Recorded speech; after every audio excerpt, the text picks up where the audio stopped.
ഇടതുപക്ഷ ജനാധിപത്യ മുന്നണി കഴിഞ്ഞ തവണയേക്കാൾ വലിയ വിജയം നേടുമെന്ന് മുൻ മന്ത്രിയും സിപിഐ നേതാവുമായ വി.എസ്. സുനിൽകുമാർ പറഞ്ഞു. തൃശൂർ കോർപ്പറേഷൻ അടക്കമുള്ള തദ്ദേശ സ്ഥാപനങ്ങളിൽ LDF വ്യക്തമായ മേൽക്കൈ നേടുമെന്ന് വി.എസ്. സുനിൽകുമാർ പറഞ്ഞു. അന്തിക്കാട് പഞ്ചായത്തിലെ മുറ്റിച്ചൂർ LP സ്കൂളിൽ 1-ാം നമ്പർ ബൂത്തിൽ വോട്ട് രേഖപ്പെടുത്തിയ ശേഷം സംസാരിക്കുകയായിരുന്നു അദ്ദേഹം.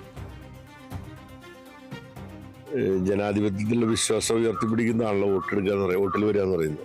സ്ത്രീകളും പുരുഷന്മാരും ഒരേപോലെ തന്നെ പോളിംഗിൽ പങ്കെടുക്കാൻ വേണ്ടി എത്തിച്ചേർന്നിട്ടുണ്ട്. ഇടതുപക്ഷ ജനാധിപത്യ മുന്നണി ഇത്തവണ കഴിഞ്ഞ തെരഞ്ഞെടുപ്പിനേക്കാളും മെച്ചപ്പെട്ട റിസൾട്ട് ഉണ്ടാകും. കാരണം സാധാരണ നിലയിൽ ഒരു 10 കൊല്ലമായി ഭരിക്കുന്ന ഗവൺമെന്റ് ഉണ്ടാവുമ്പോൾ ഒരു ഗവൺമെന്റിനെതിരായിട്ടുള്ളൊരു വികാരമാണ് സാധാരണ നമ്മളൊക്കെ പ്രതീക്ഷിക്കുക. പൊതുവെ എല്ലാവരും അങ്ങനെ പറയാറുണ്ട്. പക്ഷെ ഇത്തവണ അങ്ങനെയല്ല. സർക്കാരിന് അനുകൂലമായിട്ടുള്ള ഒരു പ്രതികരണമാണ് ജനങ്ങളുടെ ഭാഗത്തുണ്ടായിട്ടുള്ളത്. ജനങ്ങൾ വലിയ തോതിൽ LDF വിശ്വാസം അർപ്പിച്ചിരിക്കുന്നു എന്നുള്ളത് അവരുമായി സമ്പർക്കം പുലർത്തിയപ്പോഴൊക്കെ മനസ്സിലാക്കിയ ഒരു കാര്യമാണ്.